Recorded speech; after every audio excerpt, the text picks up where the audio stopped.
Hey guys, today I'm going to talk about how in 1 week I used the International Dialects of English archive to learn a completely new accent. In this particular case, I could only find the accent on dialectsarchive.com. My general sources of David Allen Stern and Jerry Blunt did not offer this one.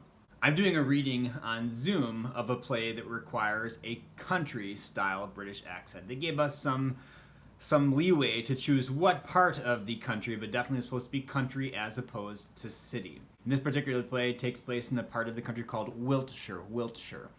And on dialectsarchive.com, a person can first of all choose what country they want to find an accent for, but then you can specify. So I probably listened to, about 10 different specimens before finally choosing number 108. I want to give all props to the International Dialects of English Archive. It's a really fantastic website.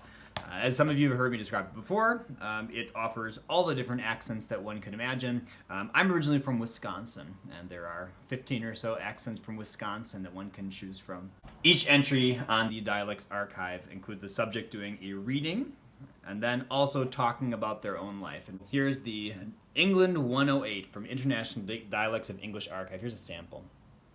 Form of foot and mouth disease, which was surprising because normally you would only expect to see it in a dog or a goat. That is comma gets a cure, which is, I've now probably listened to, probably 30 or so different entries, and most of the time it is in fact comma gets a cure. And here's this same England 108 talking about life. What else? Well, generally riding the bikes around. We had some dirt bikes we had fun on when we were kids, getting chased by the parkies. What I decided to do was, first of all, simply to listen to this a bunch of times. So probably 5 or 6 times I listened to it before I began doing what is called shadowing. So I used to work as an interpreter. In preparation for that, I would do a lot of shadowing. What that means is you listen to somebody else speaking, and then you speak out what they're saying while you listen to the next part. So here's how I do that with comma gets a cure. Been working daily at an old zoo. You've been working daily at an old zoo. In a deserted district of the territory. In a deserted district of the territory. So she was very happy to start her new job. So she's very happy to start her new at job. A superb private practice in North Square, North Square, near the Tube Street Tower. That area was much nearer for her and more to her liking.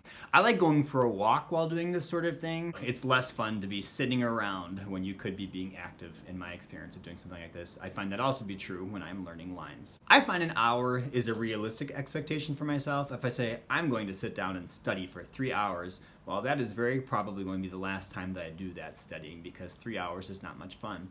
Whereas I had a week to prepare this. Taking an hour a day I find to be pretty darned acceptable. After 3 or 4 days, then I decided I would begin to talk a bit with people that I know. I find it to be a good idea to not overburden one's friends with listening to an accent because it's kind of weird for them. But I find the app Marco Polo to be fun because that allows me to kind of speak as though it's a bit of an event, and then people kind of find it amusing, as opposed to wanting them to spend a whole long time talking with me about something. Rather than just preparing for a script, I like coming to own an accent, meaning I like to spend a lot of time memorizing so that it remains with me, as opposed to just learning a script. Accordingly, it was probably not until about halfway through the week that I began looking through the script. I had read it before, but then I actually began saying the lines with this accent. I think it's important to carefully choose who we talk to with the accent, because early on we can get sort of crushed by people if people are looking to criticize, and that is the nature of the thing. If we are doing an accent that people know that it is not real, they tend to be looking then for mistakes. I just grabbed a book off of the shelf that I will just read aloud now to give you an example of kind of how it's coming along. You have not let my enemies capture me. You have given me freedom to go where I wish. Be merciful to me, O Lord, for I am in trouble. My eyes are tired from so much crying. I am completely worn out.